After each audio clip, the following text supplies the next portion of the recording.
Hello, I'm Alison LaGrange. Welcome to Firstpost. Today we have a special show for you, Resurgent Africa.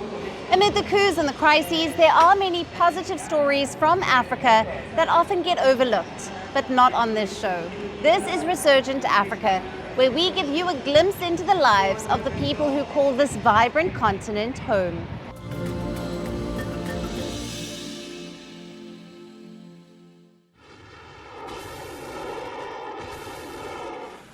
In war, there may be victors on paper, but the cost is borne by everyone. Lives torn apart, homes destroyed, and dreams shattered. A boy mourns the father he'll never see again. A mother clings to the memories of a child stolen by violence. Soldiers who once marched into battle return broken in body or mind. Some missing limbs, others carrying unseen scars too heavy to bear. But in Mekele, the capital of Ethiopia's war-ravaged Tigray region, a small beacon of hope persists. A rehabilitation center, the only free facility of its kind in Ethiopia. It offers a lifeline to survivors of unimaginable horrors. For many, this place is the only chance to rebuild lives torn apart by the devastating two-year conflict that claimed an estimated 600,000 lives and displaced over 1 million more. Aregawi Mezgbe, a 29-year-old former mechanic, limps across the center's exercise floor. He fought with the Tigrayan rebel forces, driven by reports of atrocities committed by federal troops. In September 2022, a bomb in the Amhara region took his right leg. Rolling up his trouser leg to reveal a prosthetic, he shares his story, not one of despair, but of cautious optimism. I would say the service I've received since I entered into medical treatment is very good. The medical treatment I have received wasn't what I expected. He is one of the lucky ones. For countless others, rehabilitation is a distant dream in a country where resources are painfully scarce. But this center has endured even during the height of the war, thanks to the resilience of its staff and support from organizations like the Red Cross. The facility's director, Tiame, emphasizes its impartial mission. He says, and I quote, "During the war, we treated 175 Ethiopian soldiers, even though they came to kill us. We treat anyone who needs help."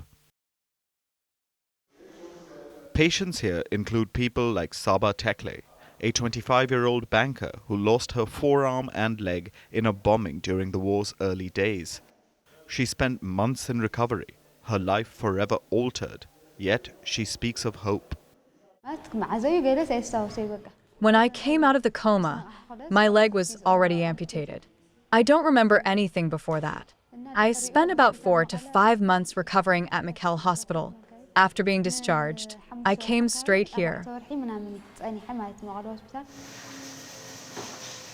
In the workshop nearby, the sound of mallets and drills fills the air. Craftsman Hegos Girme has been making artificial limbs since the year 2001. He himself is disabled, and this happened during Ethiopia's earlier conflicts. He finds solace in his work.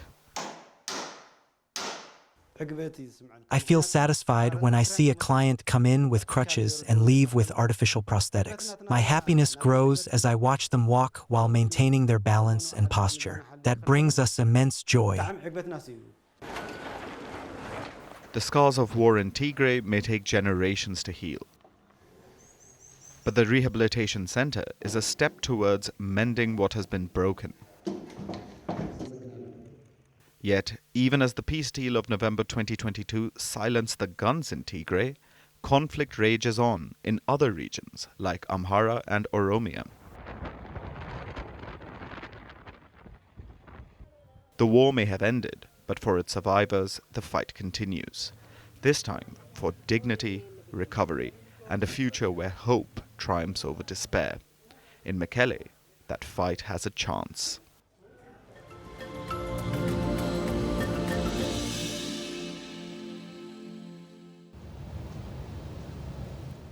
Humankind has always been curious about the mysteries of the universe.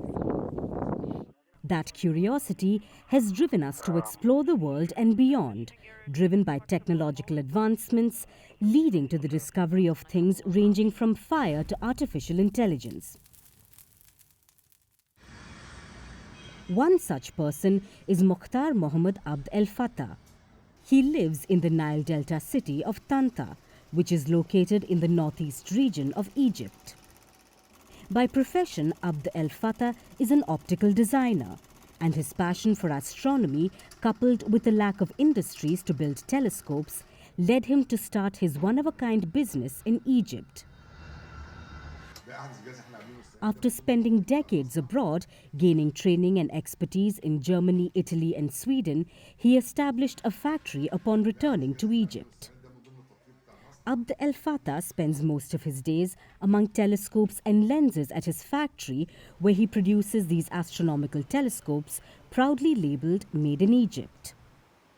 I was in Western Germany in the 80s, and during my education there, I learned about different types of telescopes and microscopes, both theoretical and industrial devices. When I returned to Egypt, I found that this industry didn't exist here at all. So I started to establish a factory to manufacture telescope bodies. Over time, we developed ourselves and started producing complete telescope devices from A to Z.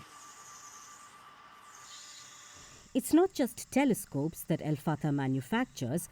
His factory also produces local lenses for telescopes to avoid importing them from outside Egypt.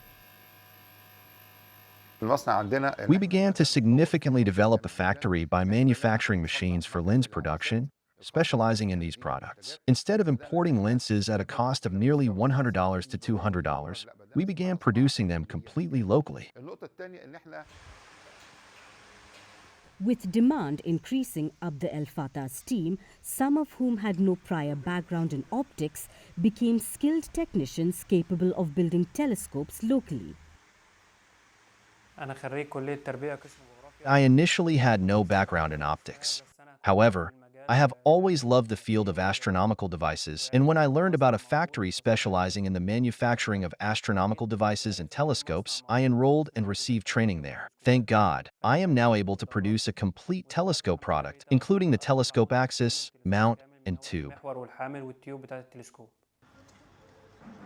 However, beyond manufacturing telescopes and lenses, Abd El Fattah looks to give back to the society and share his knowledge with the younger generation. He does this by running certified educational centers for astronomy enthusiasts. Students at these centers gain a hands-on experience, learning how to craft high-quality lenses and components for telescopes and microscopes. They also learn about how to use the telescopes to study the universe. But Abd El Fattah has gone beyond his passion of telescopes and lenses to open a gallery. The gallery showcases hundreds of vintage cameras, microscopes and telescopes that he has collected over the years. Through the gallery, he wishes to illustrate the history and evolution of optical technology to the future generations of Egypt. He feels that by observing the equipment, both old devices alongside modern ones, students can understand what has been learned abroad, particularly the development of modern technology.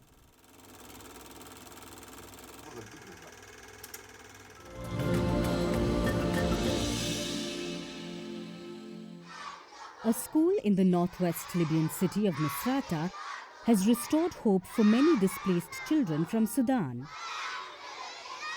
These children have had to flee their homeland after a war and a famine disrupted their lives. Sudan has been grappling with the war that erupted in mid-April 2023 from a power struggle between the Sudanese army and the paramilitary Rapid Support Forces. The war triggered the largest displacement crisis in the world, driving more than 10 million Sudanese, or 20% of the population, out of their homes. Finding routes to escape the conflict has forced many people to find safety in Libya, where they now wish to continue education for their children that was halted back home. The Al Takamul school in Libya's Misrata teaches Sudanese curriculum to the students. Many of the students in this school have been studying for nearly 2 years. The school currently accommodates about 512 displaced students. In recent months, it has seen an increase in demand from displaced children. This is because the displaced families are unable to afford the high tuition fees of Libyan schools or that of private schools. One such story is of Sama Mohammed. She escaped from Sudan with 6 children through an illegal route. Although not easy initially, she has now found a job at the school where her children also study. Thank God. I am very, very happy that we arrived safely after the suffering we endured in the desert. My second goal was education, and thank God I got a job at a school. I offered them my services, and thankfully, they agreed to let me work with them. The Al Takamul school also provides education to children with special needs or those that are psychologically affected by the war. A large number of children are experiencing psychological stress due to the trauma from the war. So we started working on social integration support and building their self-confidence to help them recover from the impact of the war. Many of these children have come from the war in Sudan, and thank God they have found a good environment here. We are working with them to help them move beyond the difficult phase they were in. Mohammed is a child with special educational needs. He suffers from psychological issues, involuntary urination, fear and loss of appetite due to the war.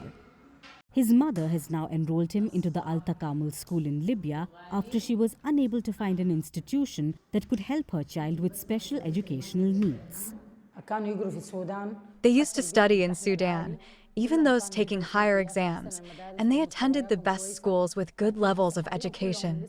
But now, due to the circumstances, many have dropped out. I have a lot of Sudanese products that I make, sell, and market to help them. Right now, I'm supporting Mohammed because he's the most affected among them and his situation is special. There are several more parents like that of Mohammed who are pulling in all the resources they have to get their children back to school. The Sudanese community in Misrata is also putting up an effort to make the lives easy for those fleeing from the conflict.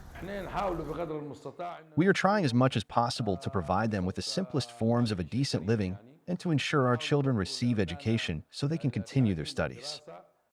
After the horrific experiences that these children have suffered, schools like Al Takamul in Libya are becoming a space which gives them a glimpse of normal life.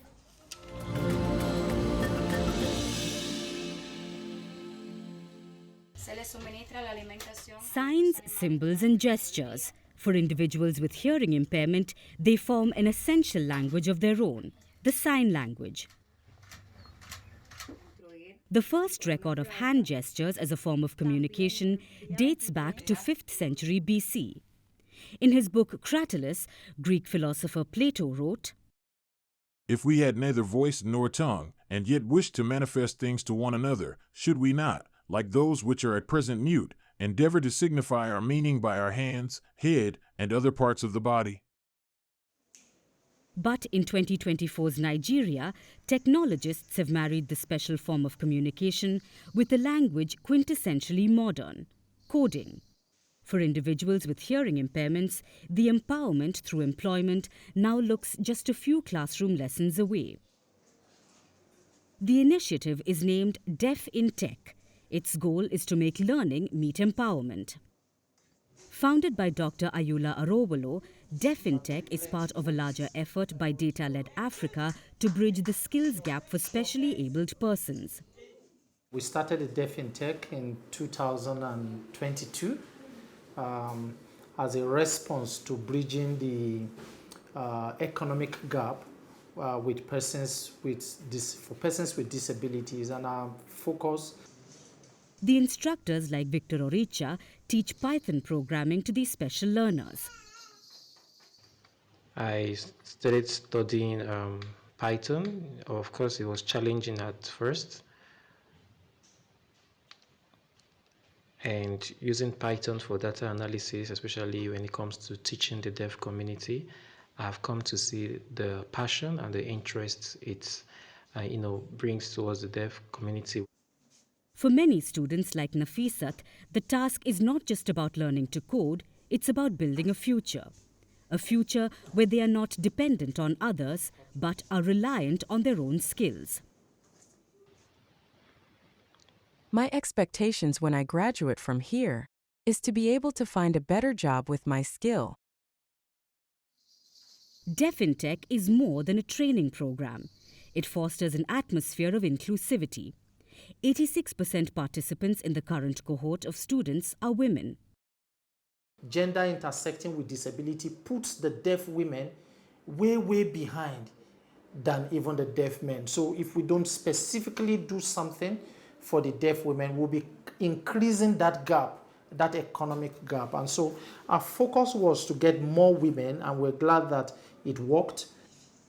Since its launch in 2022, Deaf in Tech has trained nearly 1,000 deaf individuals with essential tech skills.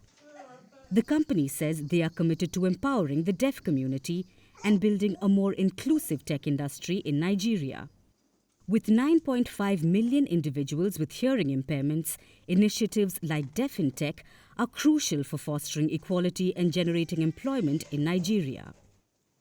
As this program continues to flourish, the future has dawned for these special Nigerian citizens. The days ahead look brighter than the silent nights of the past. And that's all we have for you on the show for today. Thank you for watching. Stay tuned to First Post.